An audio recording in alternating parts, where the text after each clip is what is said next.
So, if you are an anxious attachment style and you've ever experienced that feeling in your body of feeling full panic when you think somebody's pulling away or a relationship is about to end, and with that full panic, you feel that discomfort, almost like a freeze state or a fawn state where you go into this really intense people pleasing. And maybe you even feel like something takes over you emotionally. You say things you don't mean, or you end up in a situation where you cling way too hard, even though some part of you knows better. If this is something you're experiencing, today is going to be a short masterclass on how to make sense of this and how to stop this from happening again. And what I'm going to take you through specifically is number one, what is going on?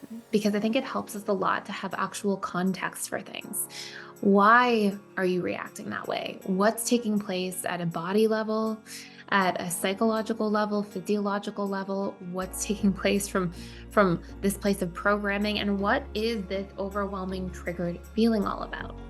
And then what we're going to go into is how the root cause of this, what that root cause is. I'll take you through an exercise at the end that will help you identify root cause and know the process of transformation. So that if you are tired of accidentally pushing people away because you hold on too tight, or tired of feeling like relationships fall apart, maybe because you people please or you try to progress things along too quickly, we are going to talk about how to change that.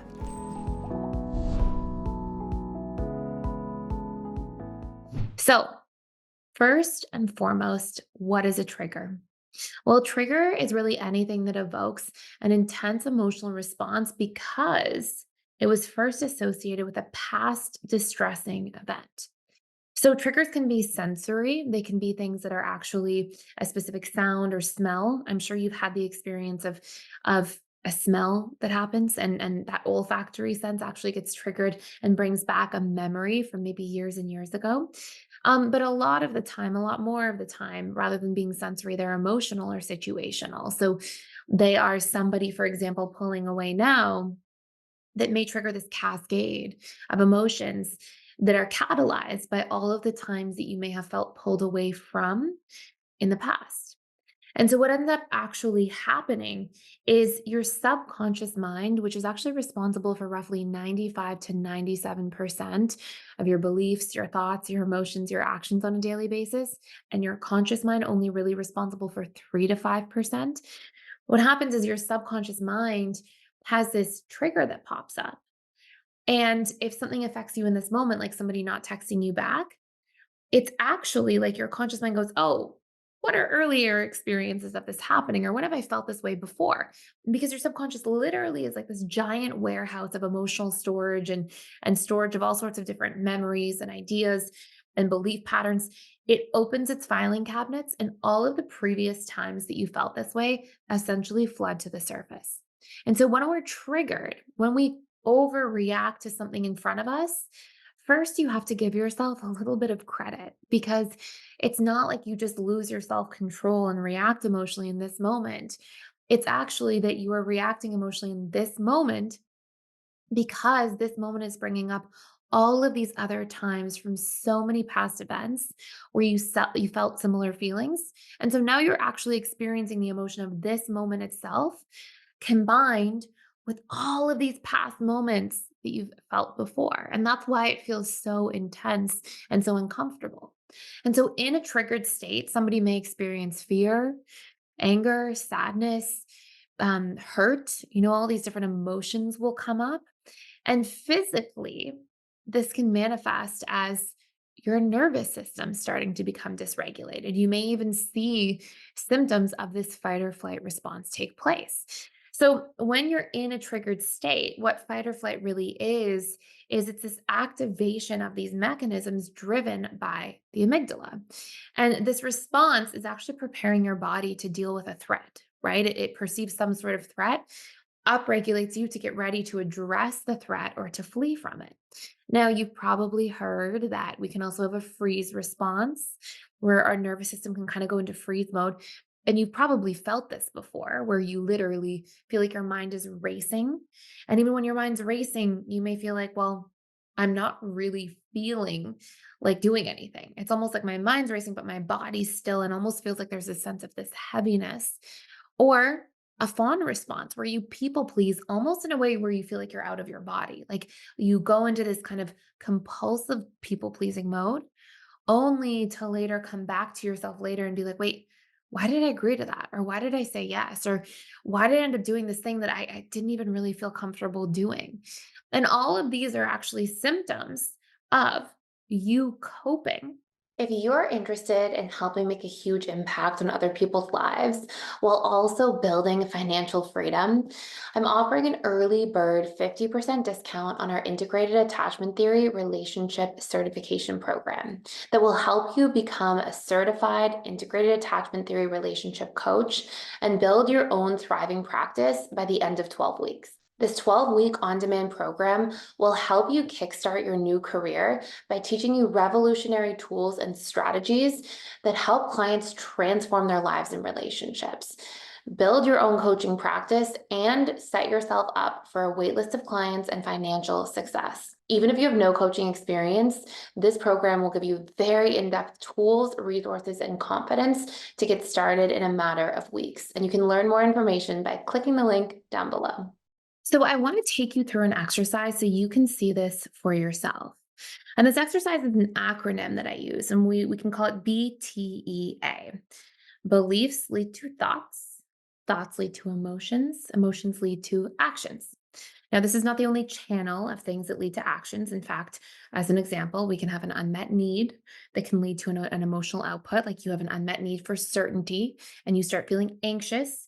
And then from that anxiety, you may find yourself coping by, for example, calling many times, so we can have an unmet need that sponsors this. But when it comes to triggers, those really intense emotional states, they're much more associated with old belief patterns and thought patterns being catalyzed from pre-existing imprinted experiences at the subconscious level of mind. So we're going to find out what yours are. Okay. So I want you to ask yourself, and I'll share with you some of the common core wounds here.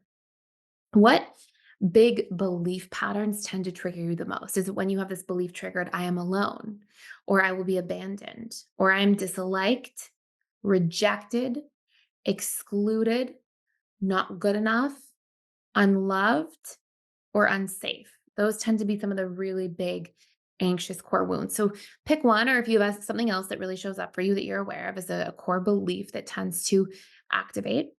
When you have that belief activated, what types of thoughts do you end up thinking? And you may see that there's a whole series of thoughts, right? Like if you have the I am abandoned core wound, you may find that you go, they're leaving me, they're pulling away, they're not going to stay in the relationship. How do I know that they even want to still be with me? You'll have all those thoughts springing off of that core belief, that pre-existing wound, which by the way, would have come from probably a series of experiences where you had either a real abandonment take place, like a painful divorce in your family and a parent leaving, or a series of perceived abandonments, right? Having parents who may have been really inconsistent in various forms, going from being very loving to pulling back, or not being available in the way that you needed, which creates this feeling of abandonment over and over again, which through repetition and emotion can fire and wire these deep neural networks, which cause you to have that big wound still. Even if you didn't have a big T trauma around abandonment, you may have a series of small T traumas that fired and wired so much they could create an imprint similar to that of a big T trauma with a core wound of abandonment. So, back to the exercise. Beliefs. You have these beliefs. They lead to thoughts. Okay. Now, when you start thinking all these things, like they're pulling away, they may leave me, right? And you may have different beliefs if you're picking the wound of like, I am disliked. You might be like, see, I don't get along with anybody. How am I going to know that anybody's going to want to hang out with me, right? You'll have different thoughts according to that belief. Then, when you are thinking and believing those things, what emotions do you start experiencing in your body? Do you feel anxious? Do you feel sad? Do you feel frustrated, hurt, really afraid or panicked, worried, right? What kind of emotions do you feel? And the neuroscience has actually proven that every single decision we make is actually based on our emotional state. So people who are in a place where they think they make really logical, rational decisions, they're actually making emotionally based decisions at their tipping point, and then they're just quick to rationalize or justify through logic. And so we have this pattern, BTEA, you've got these belief patterns that lead to thoughts, to emotions, and then to actions. And it begs this question, right? When you have that action piece, what do you find yourself doing? Do you find yourself calling repeatedly or trying to pressure somebody by accident into saying that there's a commitment, even if they say they're not ready for it? Or do you find yourself in a situation where you ask many questions or accidentally try to learn where somebody is or what they're doing through a friend that maybe accidentally violates a boundary? These are not intentional things. They're a series of coping mechanisms that you've developed because of painful past experiences. When you didn't know better, this is what you chose to do. And then they got wired in as a normal, right? A new normal. And now this is how you show up and move through your experiences because of these pre existing patterns. So once you found this, the really cool news is that there's a way to rewire this. You're not born with these ideas about yourself. They get conditioned into you through repetitive emotional experiences. And we can actually leverage reconditioning to change these concepts and ideas if we don't think they are any longer serving us. So what we're going to do is we're going to do a part 2 of this video. If you want to do a deeper dive first, I have a course fully for free that's called the Emotional Mastery and Belief Reprogramming course. It's all about how to recondition these painful ideas or beliefs. But we're going to do a part 2 of this video that's about how to rewire. Okay, so stay tuned for that. I'll put that out tomorrow. And if you don't want to miss any of it, then make sure you hit the notification bell, subscribe, and I can't wait to see you in tomorrow's video. Thank you for watching.